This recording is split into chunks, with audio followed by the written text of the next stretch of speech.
I guess personally, there is no one clear way on how we should do a decent conversation about politics. But I do know the wrong things that make these talks difficult and toxic. If you clicked on this video, you must have personally experienced the difficulty of talking about politics, whether to your family, friends, or office mates. You check the video out siguro kasi naka-experience ka ng away or debate because of politics, na-call out ka na kasi masyado kang maraming sinasabi, or you are feeling frustrated that many people can't see your point. And sorry, I'm not here to say that it's actually easy to do that conversation. No, it's not. It is complicated, but we have ways to make the conversation less difficult for you and for the people you're talking to. But first things first, why is it difficult? Well, in two ways, about self and also because of other people. About self, we don't know what the conversation should look like. We don't know the concepts, the issues, the facts ourselves. Or even if we do understand, we don't know how to explain or communicate these things well. Second is, baka wala naman sa atin yung problema. Maybe it's because of other people. It's not about you, it's about them. The people in that conversation with you engage poorly on talks about politics. So if anything, mahirap pag-usapan ng politics not because of you but because of how others react. On the first one, about ourselves, of course, we can't talk about something we don't know. And di naman kailangan Paul say graduate or social science expert ka to strike a conversation. But of course, getting current with the news and events is important.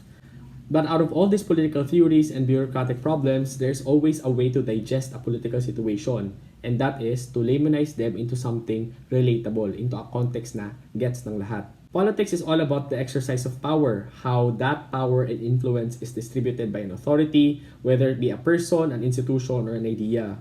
There's politics in the national level, sa family, sa barkada, and even in yourself. Laging may politics na nangyayari. Now hold on to that simple definition. Get the political issue and transform that into an everyday scenario na parehas yung framework ng power distribution. For example, when everybody was asking for transparency and a breakdown for the COVID-19 emergency funds that we're getting, it is highly similar to tuwing may ambagan sa inuman. Naturally, gusto mo malaman kung ano ang pinagbibili. So, walang issue sa'yo if singil ka ng pera pero parang kulang hinanda. Where is the power? In the money. You gave your money to someone you trust. You have a say on that power they received so you can ask for transparency. And for anybody na binigyan ng ganyang power, nagkakaroon sila ng responsibility for the very people na nagtiwala sa kanila. So ano ba pinag-uusapan natin? COVID-19 emergency funds or ambagan sa inuman? Nung nagkaroon ng clamor na i-call out man lang ng president yung quarantine violation ng isang police general na nagmanyanita, ilagay niyo siya sa context na pag may nagawang mali ang mga anak, kailangan pagsabihan sila ng tatay. Lalo na kung yung panganay na nakakatanda na who should know better ay kasama dun sa mga nag-party-party. So okay lang ba na tahimik ang tatay tuwing pasaway ang mga anak? Where's the power? The authority? Sino ba ang chief in command sa pamilya? Yung parents, either yung father or yung mother. But among the children, the one who should know better is the eldest. Okay lang ba na pagalitan ng tatay yung mga makukulit na bata sa kapitbahay pero hindi niya mapagsabihan yung anak niya? So I guess by this part, we are learning how to understand an issue better. But of course, nothing beats being well-read sa mga balita and listening to experts. Now that's the self. What about other people in the conversation? More often than not, when we know what we're talking about, when we have a basic grasp of the facts and we try to explain, kaya nagiging magulo ang conversation because the one we're talking to ay nagmumura, sumisigaw, or nag-walk out. People always feel intimidated with political or social issues. They think na these topics are on a separate realm because of different concepts and theories, data, terminologies. They feel that these are very distant from our normal lives. That we only get to talk about this and should only talk about this tuwing nightly news, tuwing election season, or if directly involved tayo. Otherwise, wag na tayo makisawsaw. That's why I suggested, if in the political context they refuse to engage, you can try to laymanize the situation, apply it on a different but everyday context as a way to explain. But if they still refuse to engage, it is no longer your fault. I guess personally, there is no one clear way on how we should do a decent conversation about politics.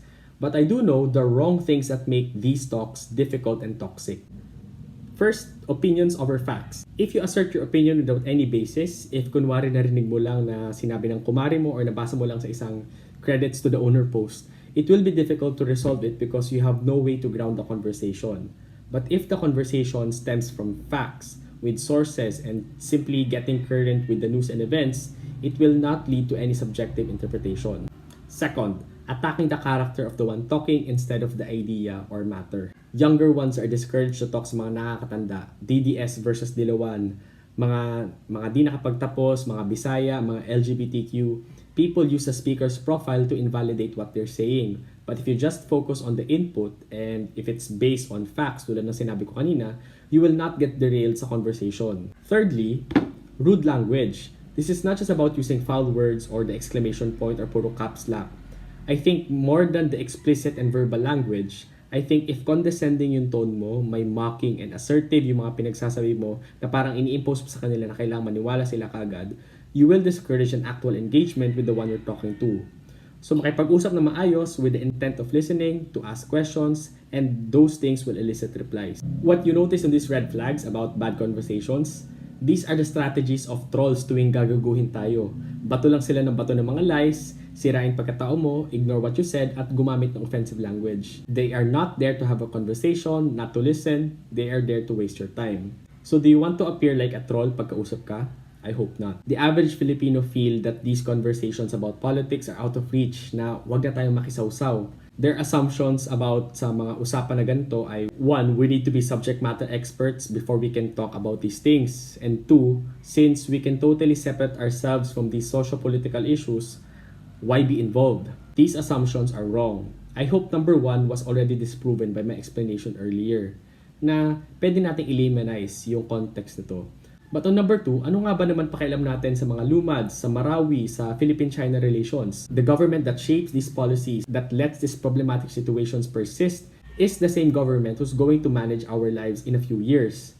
Eventually, if left unchecked, if we remain silent, leaders would think that everybody agrees with what they're doing. The same government who sees innocent victims of the war on drugs as collateral damage is the same thing who sees COVID-19 deaths as figures that simply fluctuate. The same government who asked for emergency powers for COVID-19 spending is the same institution which now plans to tax everything.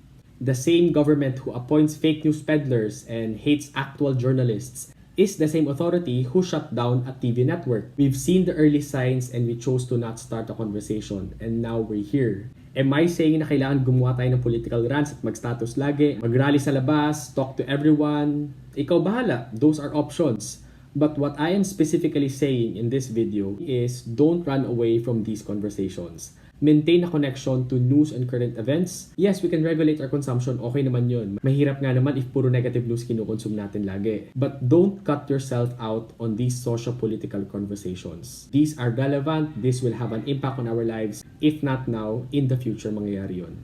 So those are my shared thoughts. There are relevant links attached below.